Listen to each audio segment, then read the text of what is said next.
Olá, hoje vamos mergulhar uma passagem fascinante. Segundo Reis, capítulo 7. O cenário é Samaria, uma cidade sitiada.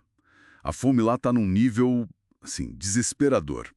E é nesse caos que surge uma profecia de Eliseu que parece, quase absurda. Exatamente. Eliseu chega e promete uma virada total, né? Em 24 horas. Ele diz que a comida vai ficar abundante e barata, tipo, uma medida de farinha da melhor qualidade por um ciclo e duas de cevada pelo mesmo preço. Um ciclo de prata, né? Uma unidade de dinheiro da época. Para quem está morrendo de fome, isso soa impossível. Totalmente impossível. E a reação, claro, não demora.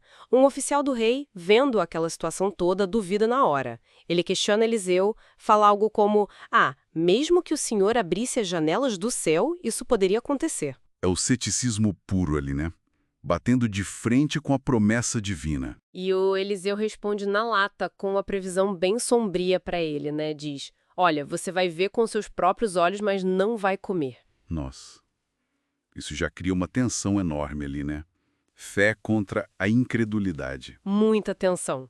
E aí que a história dá uma guinada, assim, bem inesperada. Quem entra em cena? 4 leprosos. O pessoal mais marginalizado possível, né? Excluídos, deixados para morrer fora dos portões. Isso.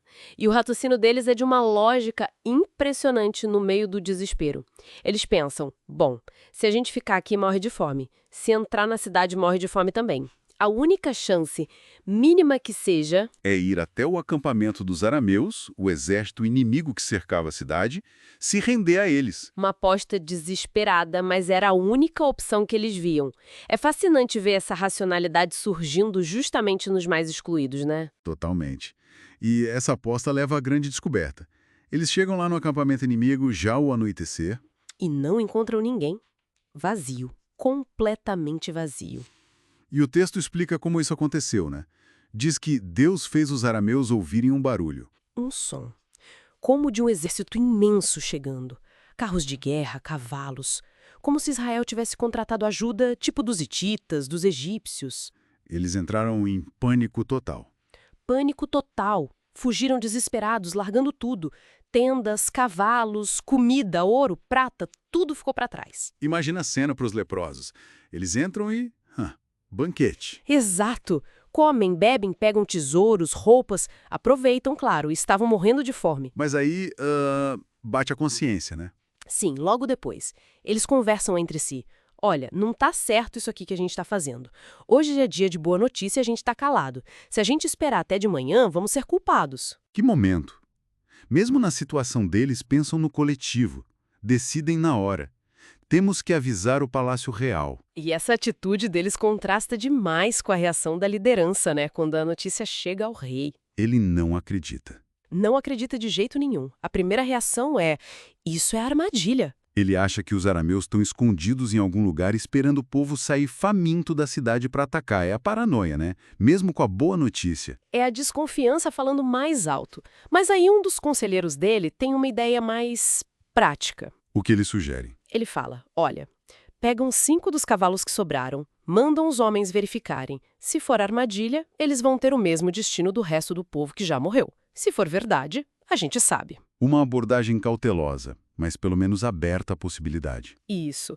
E mandam os batedores. De roupas, equipamentos, coisas que os arameus largaram na correria para fugir. A fuga foi real, desesperada. Não era armadilha. Com a confirmação, aí sim, o povo sai correndo da cidade. E vai direto para o acampamento arameu saquear tudo. E naquele momento acontece exatamente o que Eliseu tinha profetizado. Os preços despencam. Instantaneamente. A melhor farinha e a cevada passam a ser vendidas pelos preços exatos que Eliseu falou no dia anterior.